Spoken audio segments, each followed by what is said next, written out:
¿Qué tan grave tendría que ser un fenómeno paranormal para que llame la atención de personajes tan variados como Ed y Lorraine Warren? Bueno, eso no sería mucho. Pero para que interviniera la Sociedad de Investigaciones Psíquicas de Londres, una de las instituciones con mayor prestigio en la investigación paranormal, bueno, ya tendría que ser algo importante. Es la gente que ha estado detrás de muchísimos casos que han sido demostrados como fraudes, como buenas intenciones, pero mal identificadas, vaya. Pero estuvo en este caso. ¿Qué tendría que pasar para que el Instituto de Investigaciones Psicobiofísicas del Brasil interviniera? Este instituto, el Instituto Brasileiro de Investigaciones Psicobiofísicas, es uno de los institutos de investigación más armados. Es decir, que tiene desde especialistas en cuestiones físicas, psicólogos, psiquiatras. Es un voluntariado, es gente que llega a investigar casos con una mirada muy escéptica. La gran mayoría logran resolverlos descubriendo de dónde viene el problema. Este ya no entra en cualquier parte. Esta gente no pierde su tiempo con chucherías. Ya no inventa historias. Las investiga. Pero además de eso, que también intervenga la CIA. Sí, la Agencia Central de Inteligencia de los Estados Unidos. Esa de los espías y todo eso, con su programa Stargate. Y que tenga su atención puesta en este caso. Pues si quieres saberlo, me va a tener que acompañar esta noche, porque esta noche le voy a hablar de un caso brasileiro que es conocido como el caso Guarulhos, o el poltergeist de Guarulhos. En realidad no parece ser un poltergeist, sino otro fenómeno, pero eso lo sabrá solo si se queda conmigo esta noche. Por lo pronto, le doy la bienvenida a usted. Muchas gracias por acompañarme. Comenzamos. Relatos del lado oscuro. Historias que otras mentes prefieren ignorar. Lo primero es que me acompañe, atrás en el tiempo. Estamos en los años 70, 1973 particularmente. Y estamos en Guarulhos. Guarulhos es una zona industrial cercana a Sao Paulo. En este lugar, bueno, hay desde fábricas, hay barrios comerciales, hay de todo. Es 1973, hay un enorme auge económico y hay mucho bullicio. Pero hay una zona que se ha mantenido bastante estable. Es una zona conocida como el barrio Jardín Rosa de Franca. Jardín Rosa de Francia. Este lugar es un lugar muy tradicional en donde no es raro que familias numerosas ocupen una propiedad. La propiedad la compró el abuelo o el bisabuelo, construyó una casita, luego vino el abuelo y construyó otro pedacito, luego vino el nieto, hizo otro pedacito y ahora el bisnieto está haciendo otro pedacito arriba. Así es que son lo que llaman allá casas multigeneracionales. En un mismo predio viven varias familias, varios grupos familiares de una misma línea hereditaria. Se vive bien. La gente se conoce, saben que la familia de allá es tal y esta de acá es tal, y se protege bastante, ¿eh? Hay que ser realistas. En Sao Paulo hay zonas muy peligrosas, y esta zona se ha mantenido al margen de eso porque, pues tú ya sabes quién es quién. Así es que si de pronto llega alguien y dice me robaron, bueno, habrá que ir a tocar a la puerta del vecino de allá que tiene fama de ser rata. Y probablemente devuelva lo que se robaron, argumentando cualquier tontería. Así es que se vive bien. No es una zona alta, no es una zona de clase económica poderosa. Muchos de ellos son obreros, gente que maneja un transporte, empleados en general. Una de esas familias, cuyo apellido no vamos a decir porque además se ha mantenido secreto, es algo que es curioso en este caso, pero una de esas familias vivió un episodio terrible. En 1973, esa familia estaba compuesta por Noemia, un nombre que le han asignado a la persona, que era una chica de 21 años, casada, madre primeriza con una bebita de 18 meses, lo que nos hace pensar que esta chica se embarazó teniendo escasamente 19 años. Su esposo es Marcos. Le lleva 8 o 9 años de diferencia, es decir, que es bastante mayor. Él es un empleado que trabaja muy duro, Es un hombre fuerte, es una persona sana, pero los rumores aseguran que ha sido muy pícaro. Antes de conocer a Noemia, tuvo muchas novias. Es que es apuesto. Tiene unas facciones finas y es muy apuesto, así es que bueno, ha tenido varias novias antes y ha tenido por ahí alguno que otro asuntillo con ellas. Además fue muy dado a la fiesta y todo esto, así es que bueno, Noemia es jovencita, es mamá primeriza y a veces se siente rara. Seamos realistas. Pero también hay otras personas. Bueno, está Antonio, que es un sobrinito de 3 años, un chiquillo que está ahí metido con ellos todo el tiempo. Viven en la misma zona, así es que va y se mete allá para estar con ella, con Noemia, que es la joven, y con la sobrinita que se llama Ruth. Ruth es la nena, tiene 18 meses.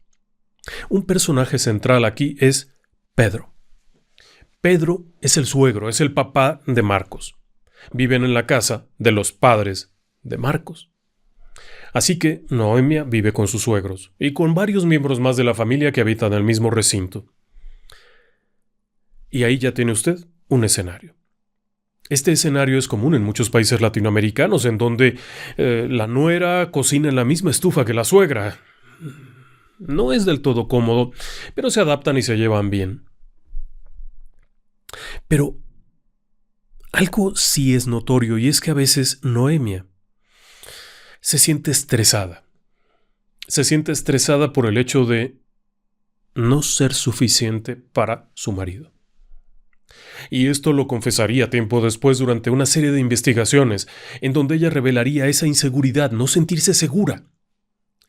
Su hombre con el que vive, con el que está casada, tuvo otras novias antes y algunas dicen que eran espectaculares. O sea, mujeres muy bellas y todo aquello, pero le escogió a ella y trabaja para ella y la cuida y la mima. Es un buen tipo.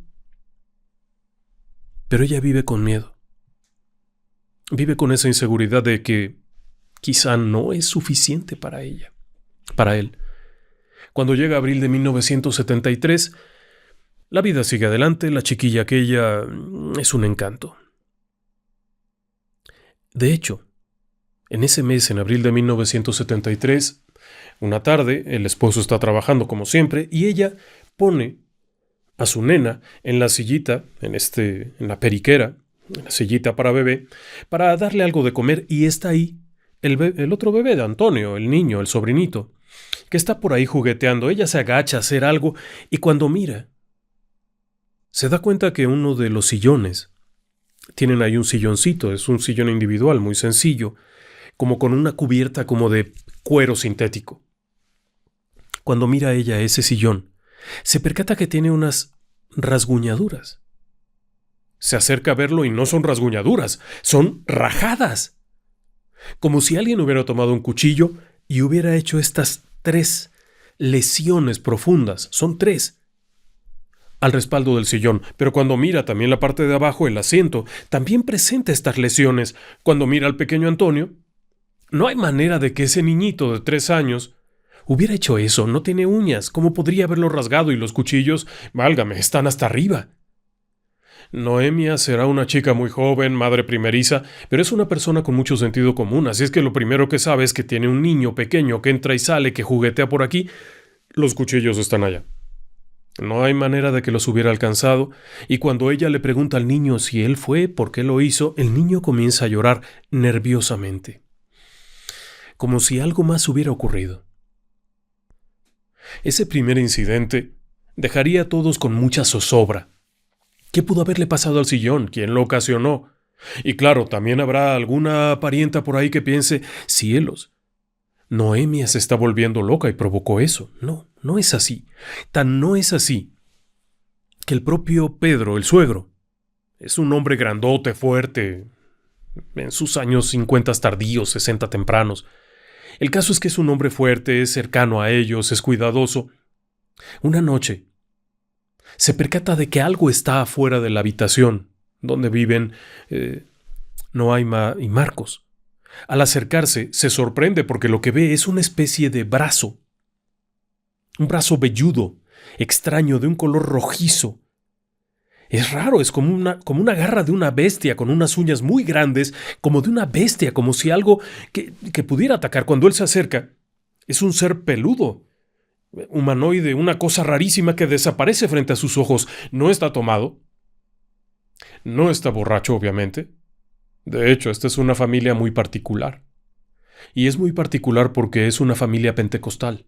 Son cristianos pentecostales, son personas que tienen una religión diferente al grueso de la zona, en donde son mayormente católicos y espiritistas. Ellos son pentecostales, es una creencia particular del cristianismo en donde se enfocan mucho en cuestiones, por ejemplo, del Espíritu Santo, la llegada del Espíritu Santo, los dones, todas estas situaciones, el don de lenguas, el don de curación, y entre otras muchas cosas, no son muy afectos a la bebida. Así que no está tomado y es un hombre que dice la verdad. Pero antes de que pueda seguir platicando de eso, ocurrirían otros eventos. Una noche están ahí, cuando empieza a granizar muy fuerte.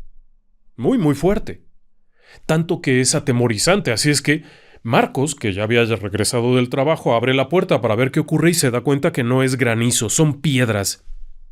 Montones de pequeñas piedras cayendo sobre su casa. Cuando se alejan un poco de la puerta para ver de dónde están lanzando aquello, se percatan que están cayendo del cielo. No hay nadie lanzando nada. Terminarían recogiendo 23 kilos de piedras. Piedras pequeñas, comunes y corrientes. 23 kilos. ¿De dónde venía eso? Si usted se acuerda, ya tenemos por ejemplo el caso Cutún, en donde hubo una litotelergia brutal, que hasta hizo venir a los carabineros y todo eso en Chile. Tenemos otros casos de litotelergias en otras partes, pero esto era diferente, porque además, después de la dichosa lluvia de piedras, vino otra cosa muy rara. Estos eventos no eran del todo independientes. A veces ocurría una cosa y al mismo tiempo pasaba otra. Después de la lluvia de piedras, una noche Noemia tuvo un encuentro extraño. Están durmiendo. Es de noche, la nena está dormidita y ella está con su esposo, el esposo está dormido de un lado y ella de otro. De pronto siente algo como húmedo, como frío que la toca. Y esto la hace despertar. Es una sensación de algo frío, extraño, húmedo que la toca, se incorpora y se percata que definitivamente no es su esposo. Junto a su esposo, del lado de la cama de su esposo, hay este ser horrible, peludo, con garras, con dientes, con una mirada como de fuego, que está ahí parado, como haciendo algo, como para atacar, en una posición tan rara que ella grita.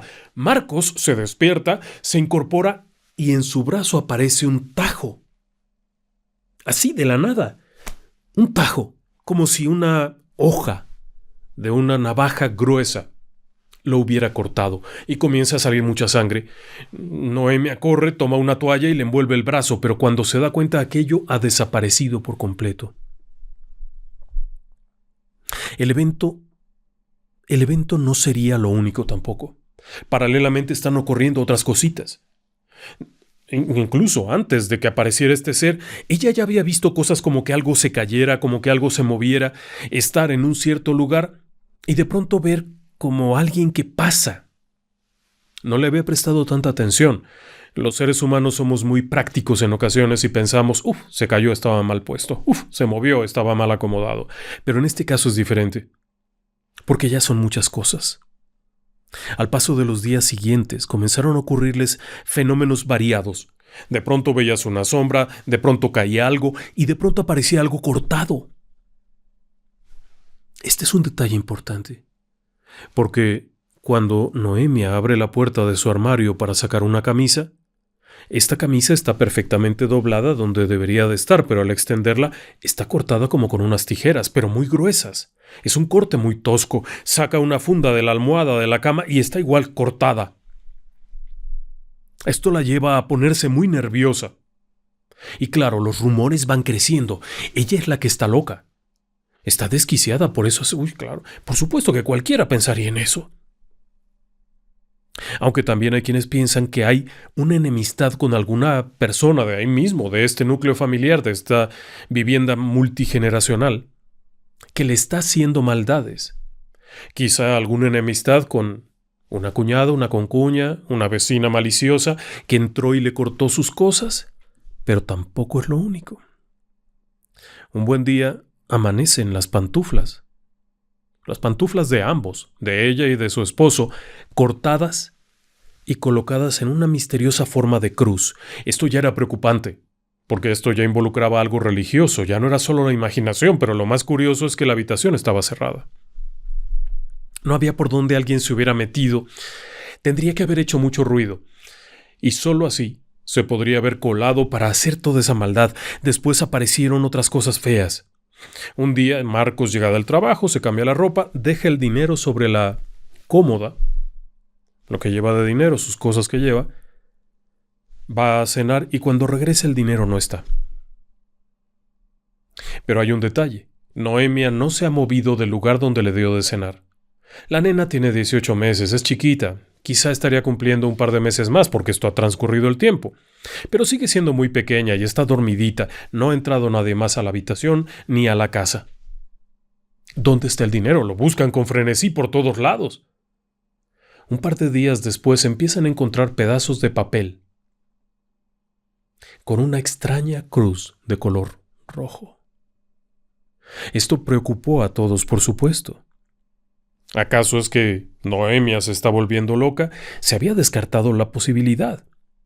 Porque las piedras eran reales. ¿Quién aventó las piedras? ¿Un malicioso vecino desde su casa calculando cómo hacer un tiro parabólico para que caigan? No resultaba lógico y además esto del dinero, muchos otros detalles no embonaban. Porque por momentos parecía como algo que una persona en sus delirios hubiera hecho. Pero había momentos en los que no había ninguna persona ni con delirio ni sin delirio que pudiera hacer cosas.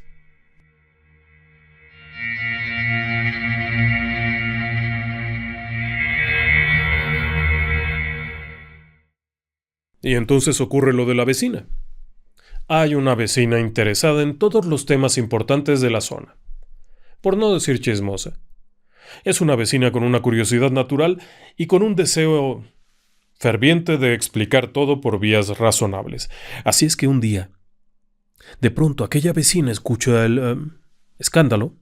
Noemia estaba arreglando algo, estaba cosiendo algo en su habitación cuando vio la sombra de algo moverse y vio cómo el fondo del asiento, en la silla donde estaba, se empezaba a rasgar. Abajo de ella alcanzó a ver así entre sus piernas cómo se empezaba a rasgar. Se levanta corriendo de donde está y observa que hay una especie de ser parecido al que ella ya había visto, con esta apariencia peluda, como tembloroso. Esa era una explicación que daban, se veían como temblorosos, como cambiantes, rasguñando el colchón y ve las ranuras. Por supuesto que grita, la vecina viene corriendo. Y cuando entra a la habitación, pues ve el desbarajuste, ¿no? La silla con el relleno sacado, el colchón con la cobija y todo roto. En ese momento entra Pedro, el suegro, y bueno, ¿usted qué pensaría? ¿Demonios a mí? ¿Diablillos a mí? Esta loca se puso a cortar, ¿dónde está el cuchillo? Y la vecina empieza a decírselo, oye, ¿pero dónde está el cuchillo con el que se hizo esto? ¿Quién lo hizo? No habrá sido tú, oye, ¿estás segura que no fuiste tú? Cuando de pronto, frente a ella, aparece la garra aquella, esta especie de zarpa con esta mano peluda y esta cosa roja aquí, que intenta atacarla, la vecina grita y se desmaya. Cuando reaccionó, les platicaba con los brazos temblorosos, toda ella entrando en un shock, lo que había visto. Pero lo que describió la vecina era justamente lo que el suegro, Pedro, había visto, esta especie de zarpa, garra, como quiere usted llamarlo, un brazo peludo de color rojizo. Esta señora no se quedó con las ganas, por supuesto, y salió corriendo.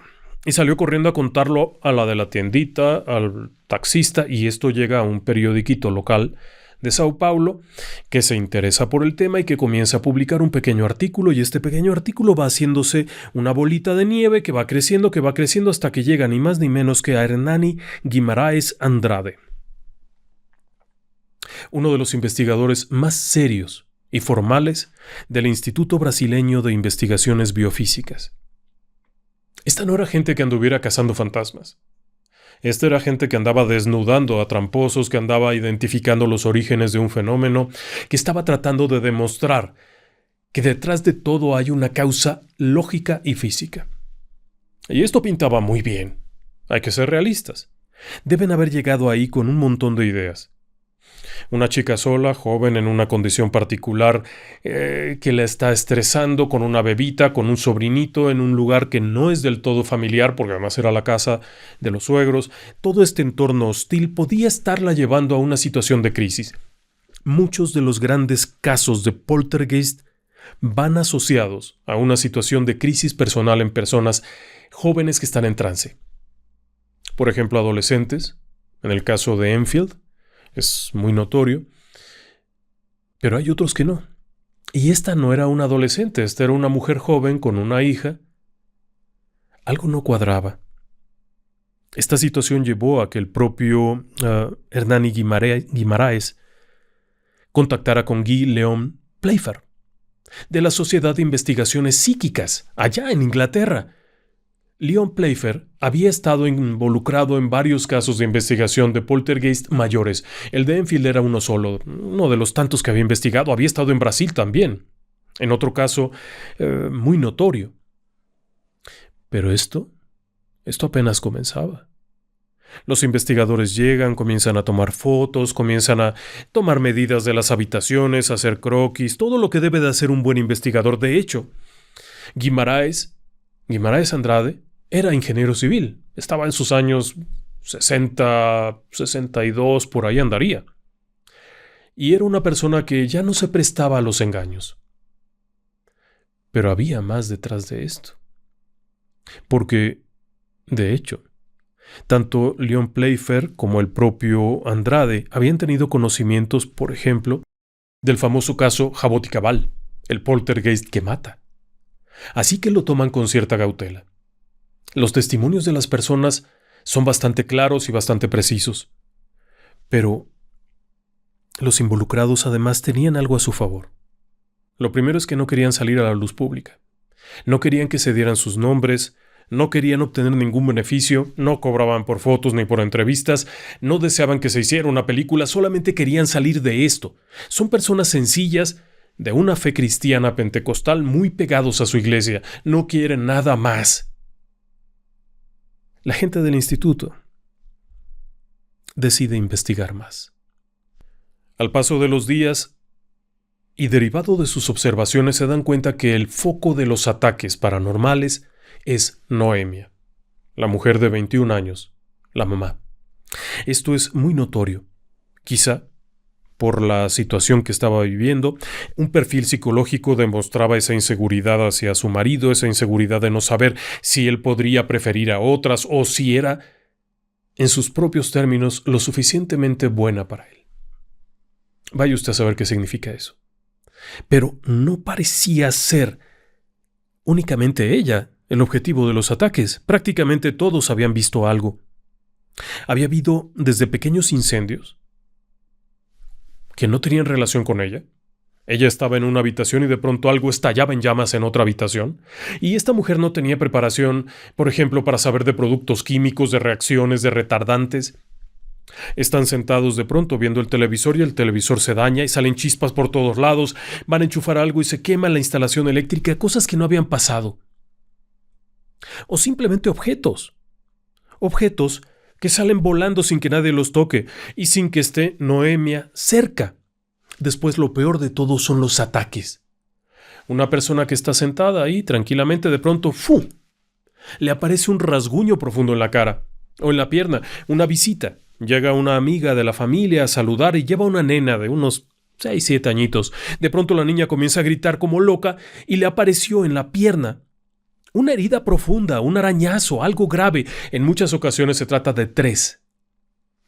3 heridas, pero no siempre, porque en ocasiones pareciera que el daño son 4 o hasta 5, como si una garra humana con grandes uñas atacara. No era ella la que estaba saboteando todo. No podía serlo. No podía ser una sola mujer que de pronto estaba en la cocina y se prendía un fuego acá o explotaba algo acá. Vaya, aunque fuera una saboteadora natural, una mujer que sabía cómo poner algo en la tele para que al prenderla explotara. No era así. Esto no pasaba así. Además, había ocasiones en las que las personas estaban solas y sin embargo eran atacadas. El ataque era extraño. Marcos, el esposo, por ejemplo, en varias ocasiones recibió arañazos profundos estando solo en la habitación sin que hubiera nadie más. Y cuando le digo arañazos profundos, eran arañazos profundos, pero que curiosamente desaparecen de forma relativamente rápida. Deciden hacer oración. Son personas de fe.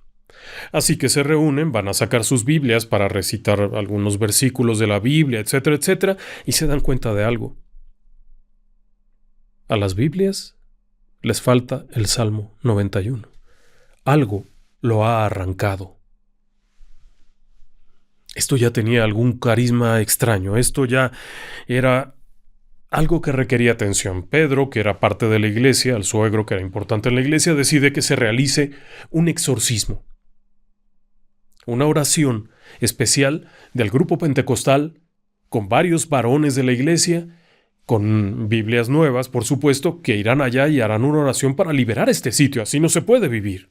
Y sí, comienza aquellos varones con sus Biblias, recitando versículos con voz potente, hasta que de pronto Pedro, el suegro, empieza a moverse raro, como si le estuviera dando una especie de ataque epiléptico, una cosa rara, se empieza a mover como tembloroso, se le ponen los ojos completamente en blanco y empieza a caminar como si siguiera viendo, como si estuviera viendo, y lo ven cómo se mueve, cómo hace, cómo deshace, como si estuviera luchando con algo.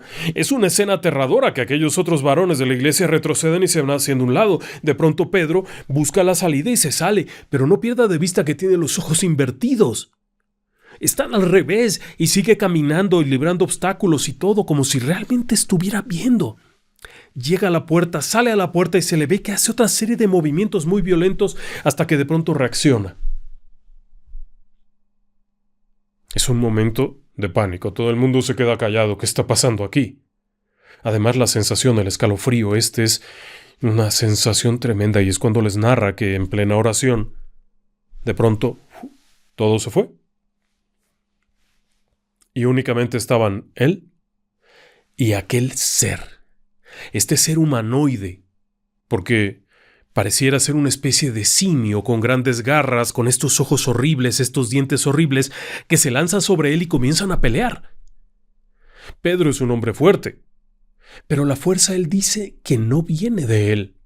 Siente una extraña fuerza que considera una fuerza espiritual, se siente protegido y comienza a luchar. Lo golpea, lo intenta ahorcar, lo saca de la casa y finalmente lo patea y de alguna manera siente como si hubiera tenido una espada con la que lo hiere. Aquella cosa huye y es cuando Pedro regresa. Si esto se ponía feo, bueno, pues ahora se puso peor. El problema es que no terminó ahí. Esto podía ser una alucinación, de hecho alguien sugirió, este hombre tomó algo, fumó algo, pero es Pedro, pentecostal, iglesia, cristianos, muy apegados a la iglesia, no le hace a eso. Pero el problema seguía. Tan seguía que ya ni siquiera era solo en su casa. Un buen día, Noemia, su esposo, la nena, visitan un pueblo al lado. Es un pueblo cerca, una comunidad cercana. Van a ir a la iglesia, a otra iglesia de la misma fe, de los pentecostales, pero que está en otra comunidad. El problema es que aquello lo siguió.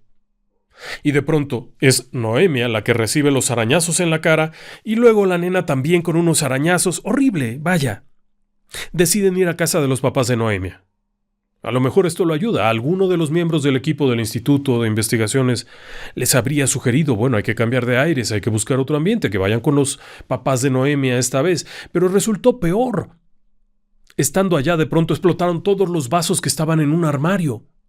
Estaba cerrado y de pronto explotaron los vasos, se desintegraron, y luego las tazas, luego comenzaron los empujones, los arañazos, los muebles cortados. Pudieron ver claramente cómo se movían cosas, sin que nadie las tocara. Ante la vista de los demás, algo se movía. Los rasguños, como ya le digo, no eran tan profundos. Pero tampoco eran arañazos. No era como que te agarro y te hago un arañazo con la mano. Y algo peor era que desaparecían muy pronto, a pesar de que algunos sangraban profusamente.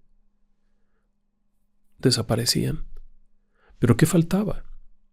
¿Qué iba a pasar? ¿En qué momento estos ataques iban a dañar a su niña? La niña pequeña. Hasta ahora no había progresado aquello más allá de los sustos y los empujones, pero ¿y qué pasaría si la lastimaban? Vino el extraño caso del sueño. Una noche se van a la cama, como siempre. Noemi ha tenido una pequeña molestia en un diente durante unos días. Durante la noche, ella sueña que su esposo se levanta, va, toma un hilo, se lo amarra en el diente y lo arranca. Pero es un sueño, excepto que ella despierta y se da cuenta que, en efecto, su diente está ahí. Se lo sacaron. No sintió ningún dolor, no se dio cuenta. Se lo sacaron y está ahí. Cuando mueve al esposo y le dice, oye, ¿tú me lo sacaste? El esposo estaba durmiendo. ¿Qué había ocurrido en ese momento? Después pasó otra cosa, que también fue muy notoria. Han pasado todos los días, están ocurriendo cosas. No quiero que piense que solo esto y luego ya no pasó nada. No.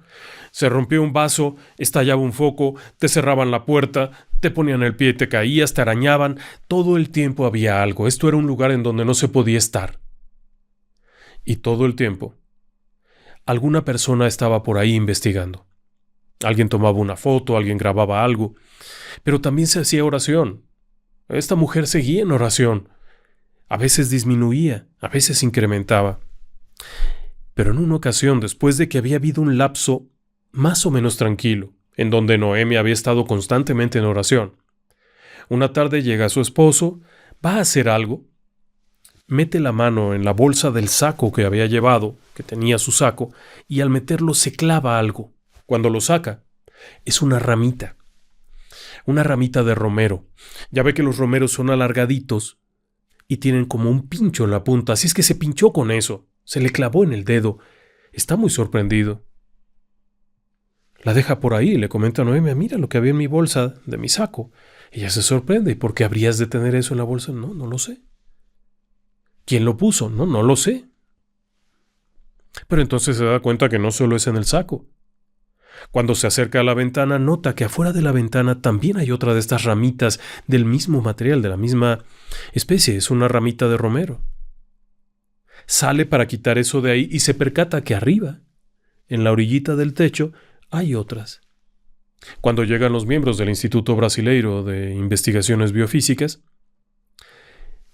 buscan ahí y encuentran algo que realmente les sorprende y les provoca mucho temor. Ranas muertas, con el hocico cocido. Esto ya no parecía ser algo propio de un poltergeist. El poltergeist, en el concepto de los investigadores más formales, es algo que provoca la mente humana. Son casos de psicoquinesis espontánea recurrente, en donde una persona en una etapa particular de la vida estalla en una emanación energética tal que provoca movimientos de objetos, todo. Esto era diferente, aquí había algo más. Cuando Guimaraes Andrade se entera de esto, comienza él mismo a investigar. Está en una región, Brasil es una región en donde hay una presencia fuerte de la religión Umbanda. La religión Umbanda en general es una religión que se aboca a lo espiritual, a lo bueno, a la luz, a lo positivo, pero también hay Umbanda oscura, Umbanda dedicada a la hechicería. Y es creído en este grupo de practicantes que el romero es una especie de enlace, una especie de facilitador de la comunicación con el otro lado, una especie de antena. Aquí es, aquí pongo el romero, aquí es, cuando se hacen trabajos oscuros. Y esto tiene mucho que ver con lo que estaban viviendo. Y por supuesto, que alguien dejara ranas era obvio. Se trataba de lo mismo. Y muy probablemente hubiera habido otras cosas que no se han documentado o que no estuvieran especificadas. Apenas ayer nos estaba platicando nuestra amiga Mira algo muy peculiar, y es que nos explicaba que la tierra que se utiliza para la brujería oscura, para la magia negra, no es cualquier tierra de cementerio. No llegas con un pocillo y una cucharita y lo llenas, sino que tiene que ir alguien a pedir a la tumba específica permiso para tomar la tierra y usarla. Y es probable que haya habido mucho más detrás de este caso. Las ranas, el romero solo eran parte. Es posible que hubiera habido por todos lados montones de esto. Pero la oración permanente había ayudado a mitigarlo y habían tenido que volver al ataque. Esto es parte de lo que intuyeron aquellos investigadores, que si esto era una obra de hechicería, había sido necesario reforzarla volviendo a colocar todo esto. Siguiendo adelante, la pregunta era ¿quién? Por la parte de Noemia, ella no tenía ningún problema, pero toda la actividad parecía centrarse hacia ella, todo parecía agredirla a ella. Así que, obviamente, se pensó en las novias anteriores de Marcos. Y es que Marcos había tenido una novia a la que cortó cuando se dio cuenta que su madre era una bruja de encrucijada, una mujer que enterraba cosas en las encrucijadas de caminos. Espantado con aquello, decidió marcharse, pero también tenía otra novia, una mujer mayor que él, que lo amenazó con que no encontraría la felicidad y que ella lo encontraría a donde fuera. O cualquier otra novia despechada, ya le digo que había sido el chico guapo, el chico deseado y la ganona, Noemia. Esta situación, sin embargo, no terminaba todavía. Al paso del tiempo, la familia decide cambiarse. Noemia, Marcos, la nena y la nueva nena, porque en medio de toda esta vorágine tuvieron oportunidad de concebir un nuevo bebé, y esto aterra a Noemia, un recién nacido, en una casa infestada de cosas raras y rodeada de fenómenos paranormales y de cosas horribles, convence al marido de una casita para ellos. Es un esfuerzo enorme, pero consiguen una pequeña casa para ellos, una casita nuevecita, solo para ellos. Es un gran momento de gran alegría que no dura mucho. Porque aquí ocurriría lo mismo.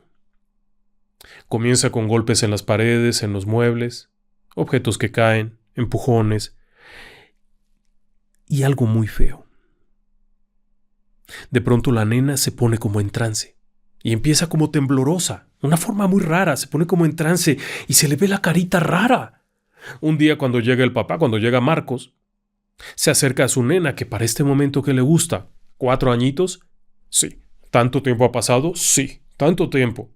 Se acerca, le da un beso en la frente y dice, ¿qué tiene la niña? ¿Por qué se ve rara? Se ve como torcida, como temblorosa, raro. Y luego también la otra criatura, la recién nacida, igual también se ponía rara, hasta que ella misma empezó a ponerse rara. Como en trance. Esto ya no era normal, esto ya no era posible. Pero paralelamente también comenzaron a pasar otro montón de cosas. Aquí ya no eran pequeños fuegos espontáneos. Aquí fue llegar y encontrar el armario completo calcinado. Pero no había nadie en la casa, se habían ido ellos a algún asunto y cuando volvieron, el ropero completo, el armario, la cajonera, totalmente calcinado y no había nada. Y no es que hubieran dejado enchufado algo, no. No era así. Otro día les pasó otro fenómeno también muy desagradable.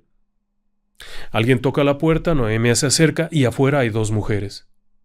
Son mujeres jóvenes, ella no las conoce. 30 y tantos años, 40. Que se presentan diciendo que vienen a bendecir la casa de parte de la iglesia.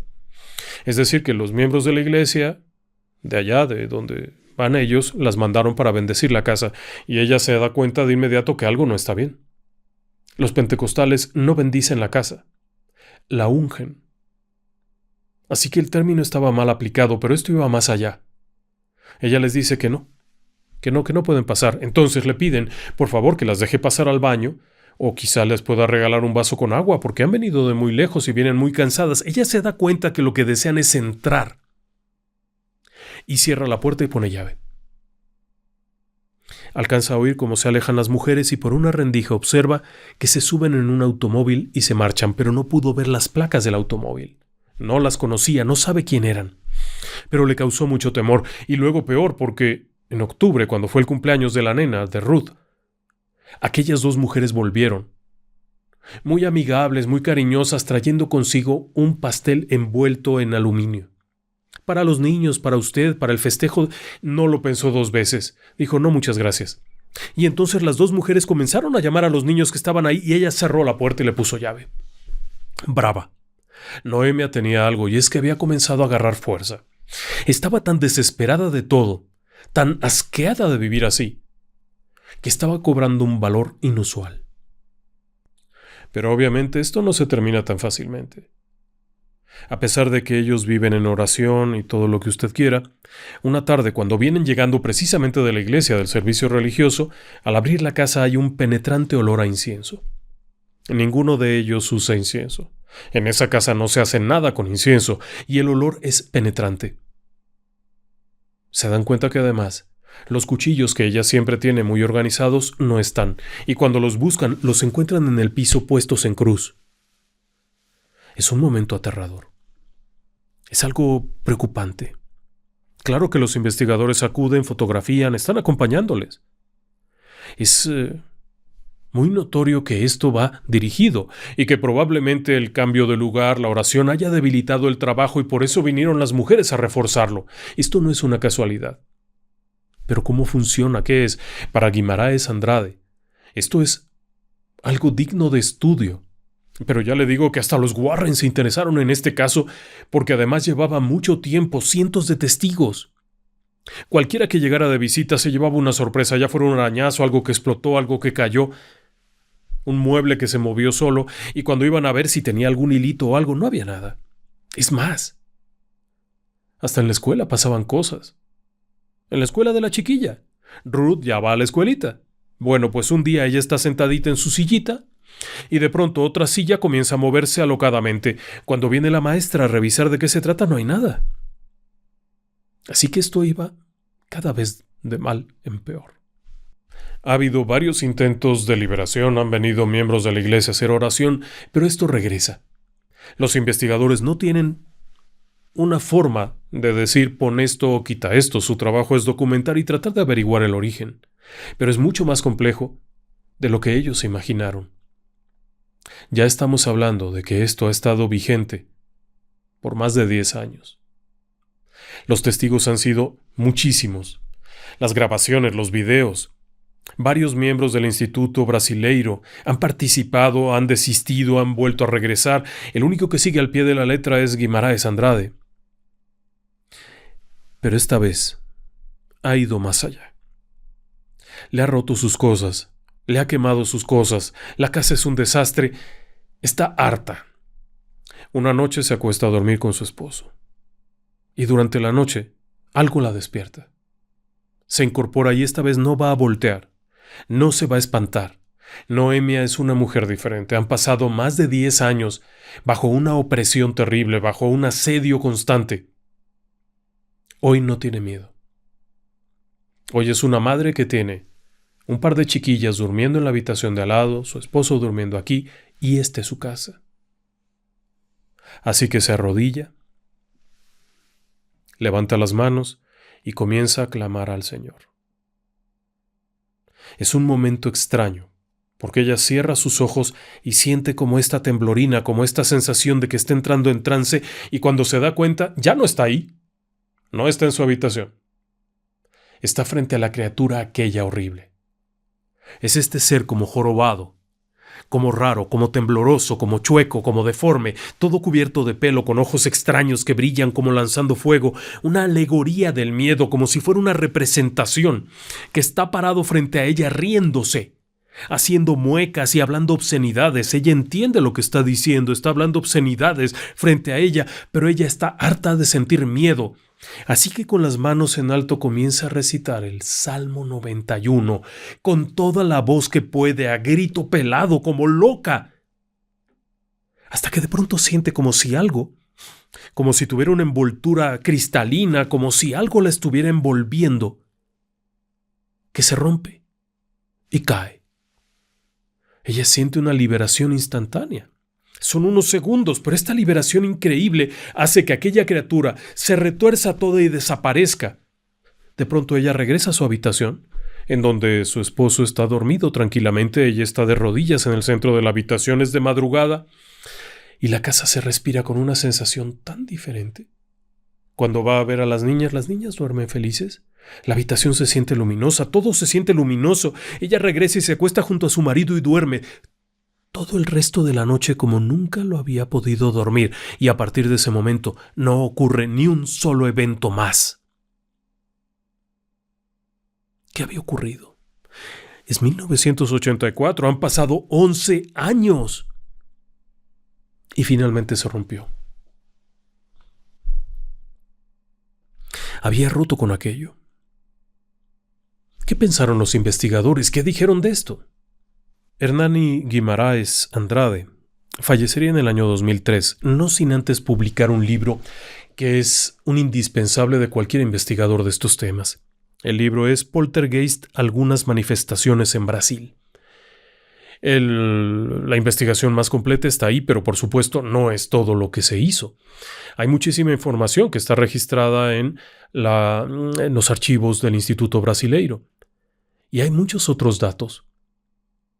Pero, ¿qué fue aquello? Conforme pasaban los meses, los años, el equipo comenzó a pensar que sí podía haber algo más. No encontraron un origen físico, un origen psicológico, un origen que se pudiera explicar. Así que acudieron a lo otro, al viejo libro de Trabajos de Umbanda en Magia Práctica. Este era un texto de Lorenzo Braga, de los años 40, en donde documentaba cómo se hacían estos trabajos y se hablaba muy particularmente de un personaje. El personaje es el Umulun. Este ser no es un orisha, no llega a ese grado, es más bien un personaje bajo, es un personaje de bajo nivel. Le llaman ellos una especie de ser de oscuridad, un ser bajo. Y su apariencia descrita en aquel libro era el pelaje, las garras, los dientes y la capacidad de cambiar de apariencia. Ser un cambiforme. Unas veces aparece de cierta manera, otras veces de otra. Es tembloroso y siempre se le ve como chueco. Cuando Guimaraes y su equipo leyeron esto, pues identificaron lo que aquellas personas estaban viendo. ¿Podía haber sido simplemente que leyeron ellos también este texto y se lo inventaron? Es posible. Pero este caso está particular porque además estos Umuluns están muy asociados a maldiciones y a hechicería, ya que son fácilmente manipulables. Curiosamente, a diferencia por ejemplo de un Exu que también puede ser protector, este caso presentaba a un ser enviado. ¿Quiénes lo habían enviado? ¿Quién sabe? Nunca lo supieron. ¿Qué le pasó a la gente que lo envió? Si no se sabe quién fue, pues menos qué fue lo que pasó. Porque a decir de esta especie de manual de hechicería de Umbanda, estos seres también cobran. Sí, lo que se hace, se tiene que pagar. Así que pues la historia está ahí. Lo curioso de este caso, y que salta y lo resalta todavía más, es que en el año 2023, gracias al Acta de Libertad de Información en los Estados Unidos, numerosos paquetes de investigaciones de la Agencia Central de Inteligencia, de la CIA, fueron liberados. Entre estos había muchos datos y paquetes de información referentes al proyecto Stargate. El proyecto de investigación Stargate era el proyecto que investigaba las capacidades parapsicológicas de los seres humanos. Y para asombro de todos, el expediente Guarulhos era muy copioso. No significaba que fuera investigado directamente. Este no fue un caso que la CIA hubiera investigado activamente. Este era un caso que la CIA recopiló información. Tomaban todas las publicaciones que encontraban de esto, tomaban testimonios, libros, noticias, entrevistas, todo lo que podían, y lo pusieron en un archivo. Así de grave fue que terminó llamando la atención a la propia Agencia Central de Investigación de los Estados Unidos, la Agencia Central de Inteligencia de los Estados Unidos. El caso se termina ahí. La gente aquella pidió que nunca se diera su nombre. Hace unos años una publicación aseguró tener los nombres reales y la información general. No importa, no es necesario. Ellos no vendieron la historia. No vendían fotografías, no recibieron regalos, no recibieron premios, no les dieron nada y no escribieron un libro que después se vendió. Si usted se acuerda, Amityville tiene 3 libros, así que se vendió bien. El caso de los Smurl también se vendió muy bien. El caso, por ejemplo, del Ente, hasta una película se vendió muy bien. El caso del Exorcista de William Blatty también fue una buena idea venderlo. Pero en este caso no. Así que se descarta ese interés económico. Pero se resalta el hecho de que esto podría ser real. No sé, yo solamente le platico el caso, yo no soy un experto y no puedo resolver dudas, no es mi interés, solamente es compartir estos casos raros que he encontrado por ahí en el camino. Y bueno, después de estar platicando de cosas tan oscuras, siempre es grato enviar algunos saludos de cumpleaños. Si me lo permite, quisiera felicitar a Sandra Reyes. Ella está cumpliendo años hoy, y es una gran seguidora del canal, y está en Santander, en Colombia. Y lo tengo muy presente porque Santander, en Colombia, es homónimo de Santander, en España, que es un lugar de donde la familia originalmente vino. Así que es una coincidencia que me dio gusto encontrar. Le mando un gran abrazo, le deseo un gran año, de muchas alegrías, de mucha fiesta, de muchos buenos momentos. También tengo por aquí a Mabel Roldán. Ella está en Córdoba, Argentina, y también es una seguidora de siempre. La tenemos muy presente, Mabel. Ella cumple mañana. Así que si usted tiene oportunidad de felicitarla aquí en el chat ahora mismo, yo creo que le va a dar gusto. Es un día importante, le mandamos un gran abrazo, siempre está pendiente de nosotros, así es que lo agradecemos felicitándole. También tengo por aquí a Paola Giselle Báez. Ella nos conoció en pandemia y está cumpliendo años hoy. Es decir que tiene por lo menos 5 años acompañándonos y hemos formado parte de su día a día. Le agradezco que nos lo haya compartido, le agradezco que nos haya hecho parte de este día a día y le mandamos un gran abrazo. Y claro, también quiero mandar muchos saludos a la familia Rodríguez Orenday. Ellos están en Tijuana, Baja California, y es una familia que nos acompaña. Nos han escrito por ahí, nos han mandado muchos saludos, nosotros le mandamos un abrazo, hasta la frontera con Estados Unidos. Fabiola López León. Ella está en Temisco, Morelos, y su esposo Ángel nos platica que ya tiene su libro. Sí, el libro de relatos del lado oscuro, y que está muy contenta y le gusta mucho este programa. Cosa que le agradezco a los dos. Gracias, Ángel, gracias, Fabiola, por acompañarnos y por compartirnos estas historias. Luego aquí tengo a Stephanie Villanueva. Ella está en San Bernardo, en Chile, y nos comenta que desde hace 5 años nos acompaña, que le gusta mucho el programa, y a mí me da mucho gusto que así sea. Yo les agradezco a todos y todas la confianza de cada noche acompañarme, de compartirme temas, de sugerirme ideas. Ya sabe, muy buenas noches y que descansen en paz.